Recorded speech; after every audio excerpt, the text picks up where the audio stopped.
من میخواستم بگم اینه که همونطور که کاظم هم گفت هیچکی توهمی نداره به مجامع بین‌المللی مثل ILO، ولی ILO این نهادی که به اسم کارگر داره صحبت میکنه. من بسیار خوشحال شدم که شما گفتین سال گذشته اونجا بودید صحبت کردید.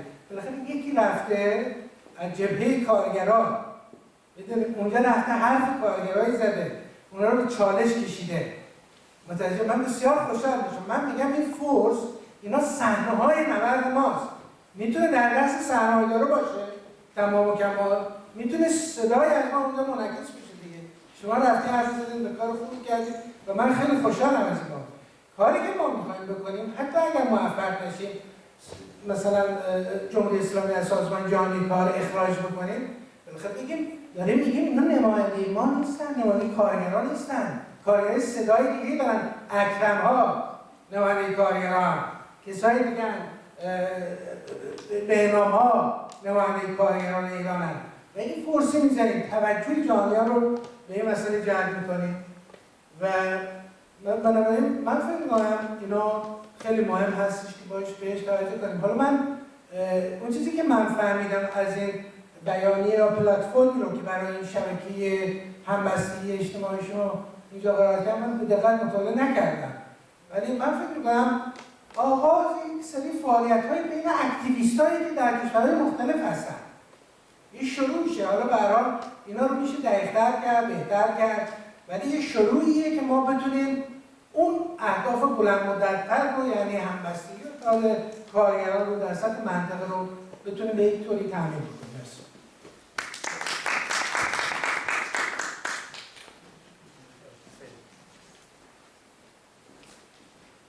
Thank you, Hassan. Sorry. Can you hear me? Yeah? Okay.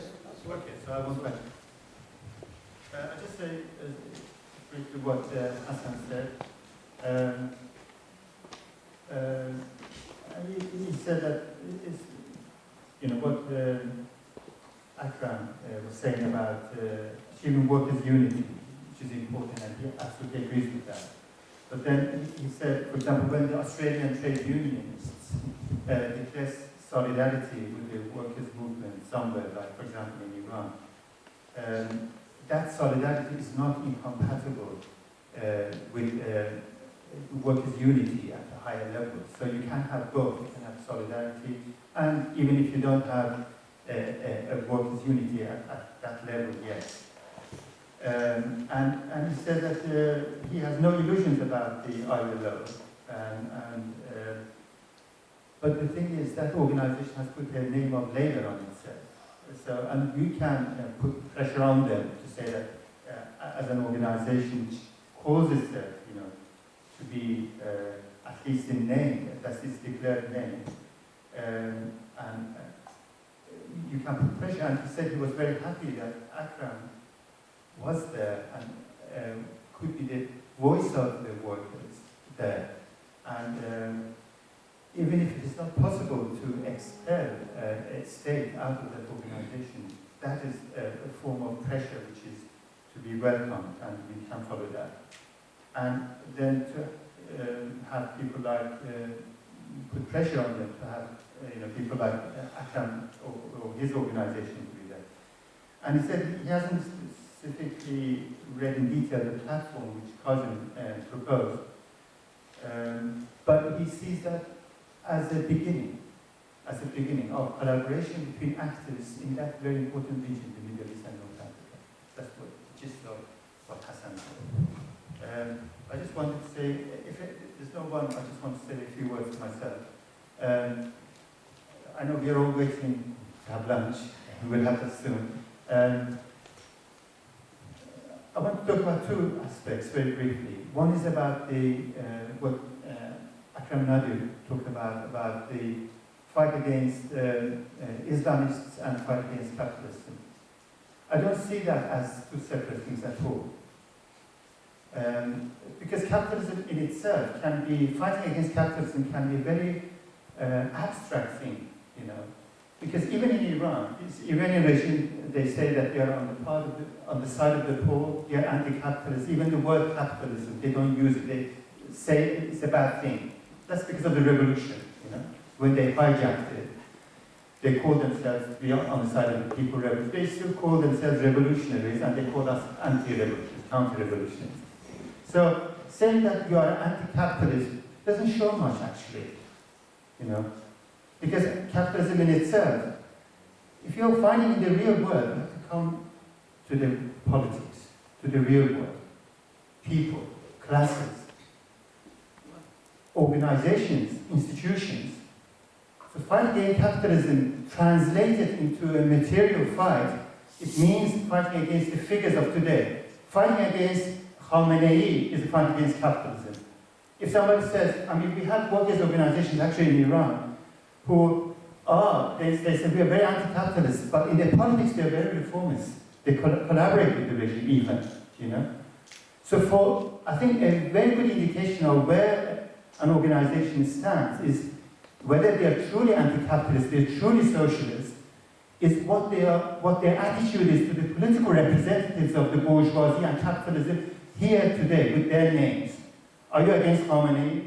Are you against Ben Ali? Are you against Mubarak? Are you against Al-Nahada? Are you against Ikhwan al-Muslimin? You know, these are the measures of where you stand politically. And I think if we go back to the Communist Manifesto, you know, Marx's word, every class struggle is a political struggle. And I think that is the essence. Everything comes down, in my view, to that, where what you do in the real world, what you do with the present representatives of the bourgeoisie, they've got names. And if you look at it from that point of view, ISIS is part of the bourgeoisie. It's what capitalism has thrown up as one of its latest attempts. A decadent capitalism has latest defenses against socialism, against the working people, against everything, against humanity. So the fight against organizations or forces like ISIS becomes the essence of being a socialist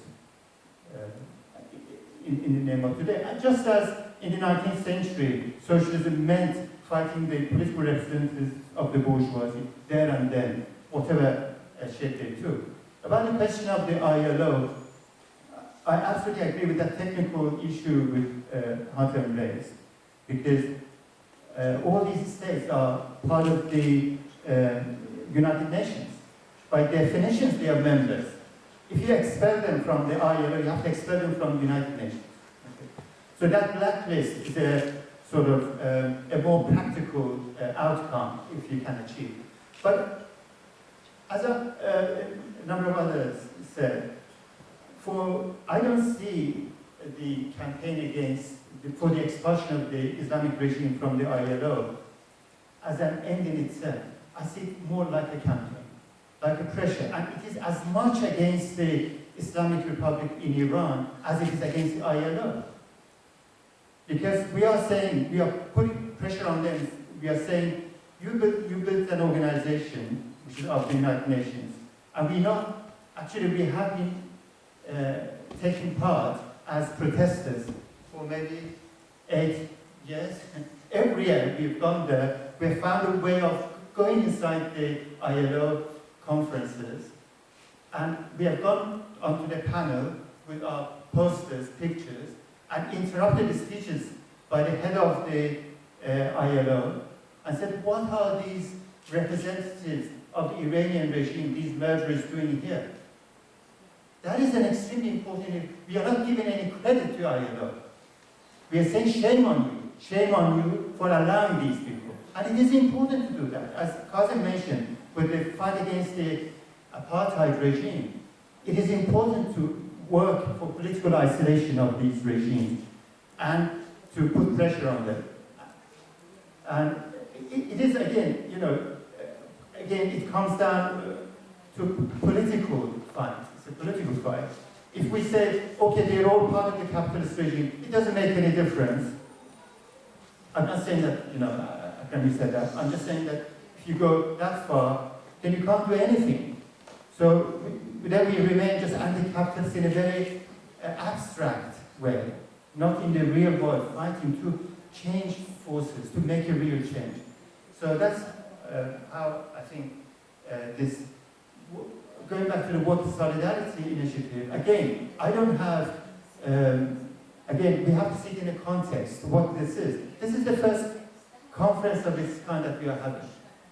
I think the main message is to, for this conference to be starting point of collaboration, more work together, and if we had another conference, maybe we could go into the details of what clauses to have, a lot of preparation, what kind of platform. This is not, I don't see it as like a platform or anything. It's like more like an approach. Do we want to have more collaboration, working together or not? And I think if the conference can agree on that, I think we have achieved our.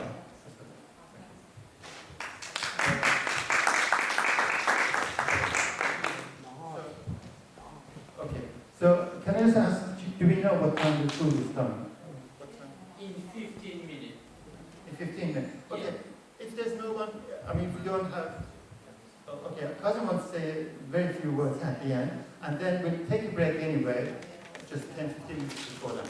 And I'm sorry the lunch is taking a little longer.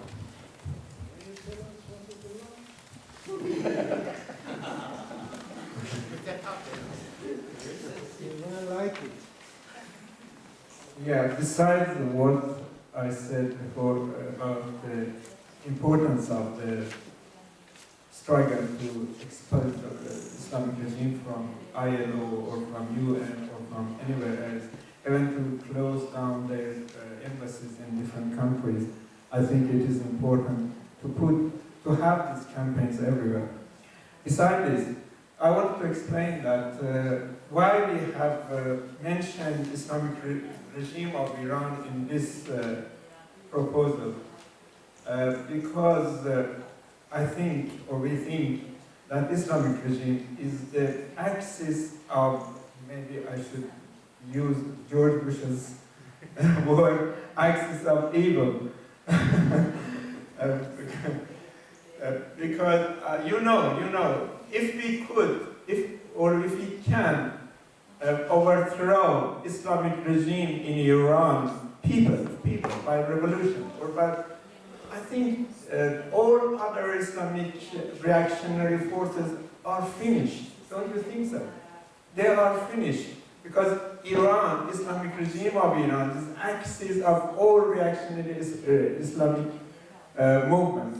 So I think we should know that it is important that all workers in the world, they see Islamic regime as role in these dark days that we are witnessing and we are experiencing these days.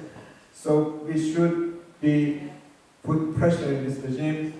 If we do that, we have put pressure on Ikhwan Muslimin in Egypt. They have their differences. We know. One is called himself Shia, the other one Sunni, and this branch of Sunni, this branch of Shia. Al-Qaeda is different from Daesh, Daesh is different from Taliban. But all of them are just, as Hatem said somewhere, is same reactionary force that if you cut their root, which is in Iran, I think, they will die everywhere. I don't mean that don't do anything in Egypt, don't do anything in Iraq, don't do anything. I don't mean that, absolutely not. But it is important to see that importance of overthrowing, put pressure on Islamic regime of Iran internationally, in the region and in the international scene. Just wanted to mention that it's important internationally, not just for us in Iran. Thanks very much, Cousin. And now we take a break now. Hopefully we'll have lunch soon. Thanks very much. Yes.